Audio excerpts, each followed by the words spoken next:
Hola, vamos a trabajar un poco en relación a lo que serían los límites cuando extiende a infinito. Normalmente estos límites que hemos estado trabajando resulta que se presentan en forma de fracción, son fracciones algebraicas. Estas fracciones algebraicas dentro de las propiedades dice que sustituimos los valores del límite en cada una de nuestras variables y si yo tengo infinito al cuadrado, pues me va a quedar un número muy grandotote que además lo voy a multiplicar por 4, me va a quedar un número todavía más grandotote. Recuerden que el infinito no tenemos un valor exacto de cuánto es. Ahora, le sumamos 5 veces el infinito, pues me va a quedar un infinito. Voy a hacer exactamente lo mismo, la sustitución del infinito en el denominador y me va a quedar infinito sobre infinito, lo cual es una indeterminación. Para romper esa indeterminación, entonces lo que tenemos que hacer es tomar la variable de mayor exponente y hacer la división correspondiente en cada uno de las partes de nuestro numerador y de nuestro denominador en cada término, y entonces proceder a hacer las operaciones algebraicas correspondientes. Cuando yo tengo la variable en el numerador y en el denominador y son exactamente iguales, se genera un 1 y ese 1 multiplicado por 4 me va a generar un 4. Cuando yo tengo el denominador mayor en su potencia que el numerador, entonces me va a quedar una variable mayor en el denominador, por eso aquí me quedó 5 sobre x. Lo mismo voy a hacer en el denominador de mi fracción algebraica, hago mis operaciones correspondientes y me va a quedar 2 más 1 sobre x al cuadrado. Ahora, cuando yo vuelvo a hacer la valoración del infinito en estas sustituciones de la fracción algebraica, recordemos que si yo tengo un número dividido entre un número muy grande, tiende a cero y por lo tanto se da por hecho que vamos a tener un cero en este resultado de este término. Lo mismo va a suceder en el denominador. La idea de hacer esta aplicación de las propiedades algebraicas cuando tenemos un infinito es que nos queden valores bien definidos en los números reales, como en este caso 4 entre 2. Hacemos las operaciones de simplificación y me va a quedar el límite de la fracción algebraica cuando tiende a infinito, me da el valor de 2. ¿Qué es lo que significa esto? Pues que tenemos una asíntota horizontal y se va a llamar y igual a 2. Gráficamente lo podemos hacer en el GeoGebra, graficamos la función y la gráfica que nos va a proporcionar es esta. Esta gráfica, si ustedes observan, se va acercando a la línea horizontal en el punto número 2. Este punto en particular es el 2 en el eje de las y por eso es que se llama y igual a 2.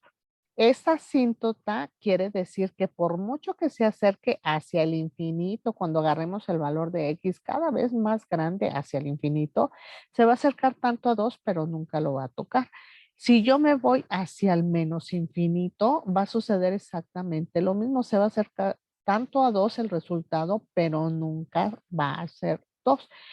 Por eso se dice que cuando la función límite tiende x al infinito, tenemos una asíntota completamente horizontal, la cual nos va a determinar por el procedimiento que vimos anteriormente.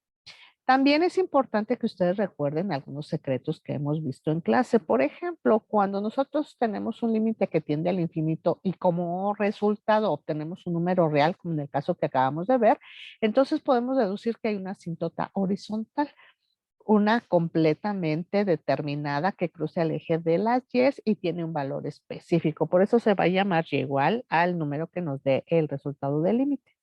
También es importante que nosotros vayamos calculando límites cuando nosotros tendemos a un número específico, pero nuestro resultado tiende a ser cada vez más grande. Este tipo de límites se evalúan también por la derecha o por la izquierda y nosotros podemos deducir que tenemos una asíntota vertical. Es decir, que si yo me acerco en una función que tiende a un límite en un valor específico, pensemos en el número 3, me acerco por los negativos, me voy de 0, 1, 2, 2.5, 2.9, me voy acercando a 3 del lado negativo y entonces voy a ir obteniendo un resultado. Ese resultado puede ser muy grande hacia el más infinito o puede ser muy negativo hacia el menos infinito.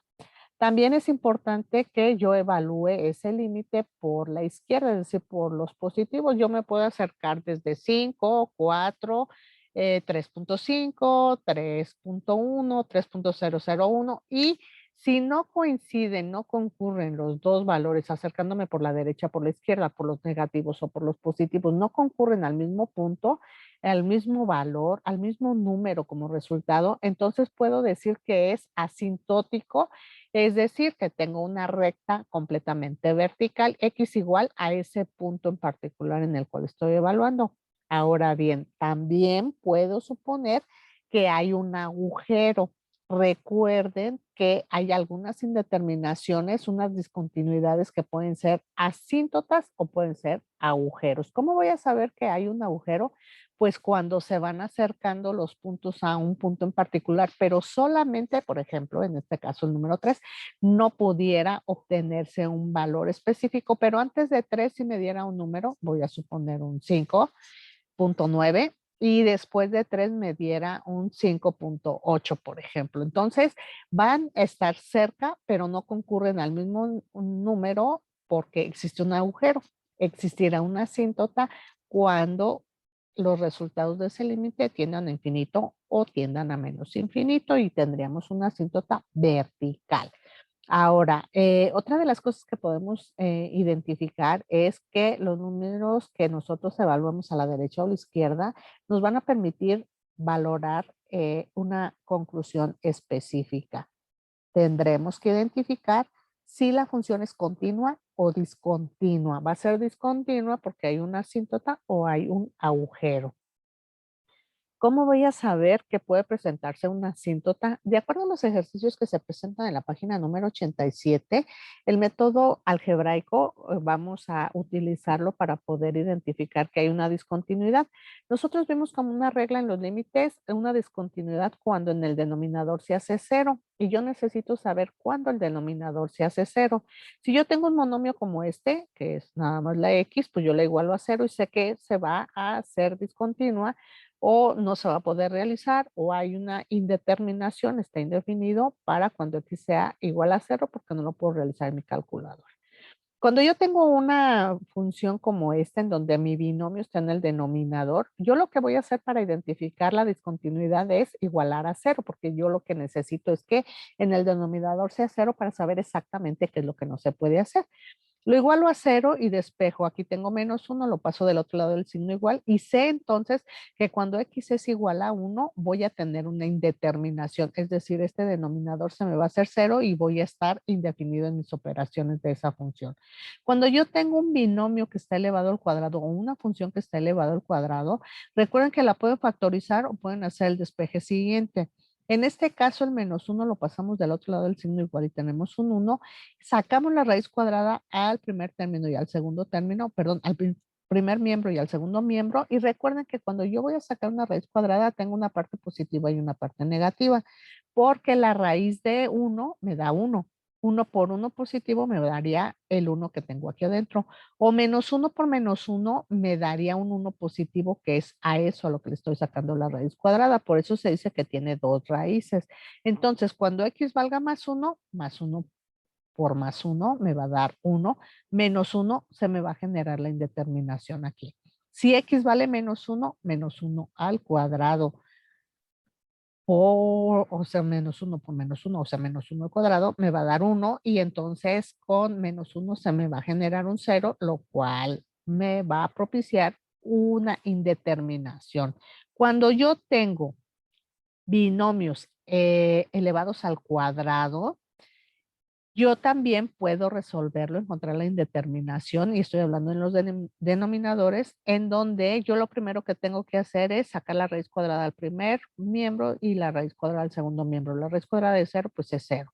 Con eso elimino esta propiedad. O lo que hacemos algunos profesores es que como lo tengo al cuadrado, paso del otro lado del signo igual con la operación inversa, que sería la raíz cuadrada.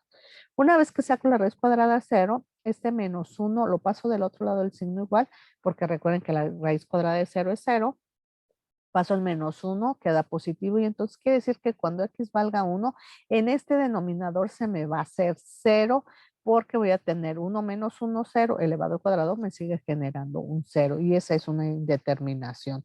¿Qué es lo que quiero decir con esto? Bueno, pues que lo que vamos a tener que identificar es que encontramos algunos puntos de las indeterminaciones en las cuales nosotros estamos presentando agujeros o asíntotas. Esta parte de los agujeros o de las asíntotas nosotros podemos identificarlos con los procesos algebraicos o con los procesos gráficos. Bien, continuando con el proceso ahora gráfico de la condición de las asíntotas, hablábamos que cuando nosotros tenemos una función, calculamos el límite al infinito, podemos identificar que tenemos una función y igual a 2 y me generaría esa asíntota, que fue el resultado que obtuvimos en el caso de las funciones cuando los límites tienden al infinito. Ahora bien, hablaba yo de que si, por ejemplo, tengo una función g de x en la cual nosotros identificamos el valor de el valor de una indeterminación, voy a ponerla más simple, la que resolvimos, porque la idea es que ustedes resuelvan los ejercicios. Voy a tener una cosa como esta. Voy a ocultar la primera. Yo voy a tener una cosa como esta. Esta función como tal, si yo me acerco lo suficiente como para valorar o evaluar los puntos en el eje de las X, ya sea positivas o negativas, me doy cuenta que jamás van a cruzar con el eje de las Y. Entonces, me mueva para donde me mueva, yo voy a tener que se acerca, pero jamás lo va a cruzar. ¿Qué es lo que estoy haciendo cuando nosotros trabajamos de manera algebraica? Yo les decía que una de las condiciones que podemos identificar es acercarnos por el lado de los negativos. Yo puedo suponer que voy a calcular la función cuando x valga -4. Aquí, si yo tengo un x -4, lo sustituyo entre 1 -4, entre -4 y entonces me va a dar un valor aquí abajito. A medida que me voy acercando a 0, porque puedo calcular el límite cuando x tiende a 0, entonces me voy a dar cuenta que va a irse hacia el menos infinito. Si yo me acerco a 0, pero ahora por la parte derecha, por los positivos, entonces el resultado va a ser que se va a ir cada vez más hacia el infinito, pero en la parte positiva. Lo puedo ir identificando también, y creo que en algún momento lo hicimos en la clase, cuando yo quiera calcular el límite de la función, en este caso se va a llamar g de x, y la voy a evaluar en el punto de 0. Y el resultado que me va a dar va a ser una indeterminación. Y entonces yo voy a poder, este simbolito que apareció aquí es para marcarme el GeoGebra que tengo una indeterminación y voy a poder identificar entonces que tengo una asíntota en X igual a 0 porque va a ser la barrera y va a ser una asíntota vertical porque va a ser una barrera que no van a poder atravesar pues esta función. Se van a acercar mucho, pero no van a poder atravesar en esa función. Deben de identificar la continuidad. Esta gráfica existe siempre, siempre, siempre, siempre, menos en el punto 0. Es decir, cuando vimos los intervalos, sabíamos que nosotros podíamos de manera gráfica identificar en dónde existían valores y dónde no, dónde había agujeros, dónde había brincos o dónde había asíntotas. El método oficial, el método formal, el método elegante para encontrar esas discontinuidades se llama límites. Y es importante que ustedes sepan que los límites tienden a valores específicos, números reales, raíz de 5, 2, 9, 0, menos 29, números específicos muy chiquititos, 0.0020, o números muy grandes al infinito o hacia el menos infinito. Y estos valores son los que me van a permitir saber el comportamiento de mis funciones. Espero esta información les haya sido de utilidad. No es la idea hacer los ejercicios del libro, pero sí es importante que ustedes vayan identificando los procesos algebraicos, así como los procesos gráficos para resolver sus ejercicios. Les agradezco la atención, espero les haya servido. Nos vemos pronto. Gracias.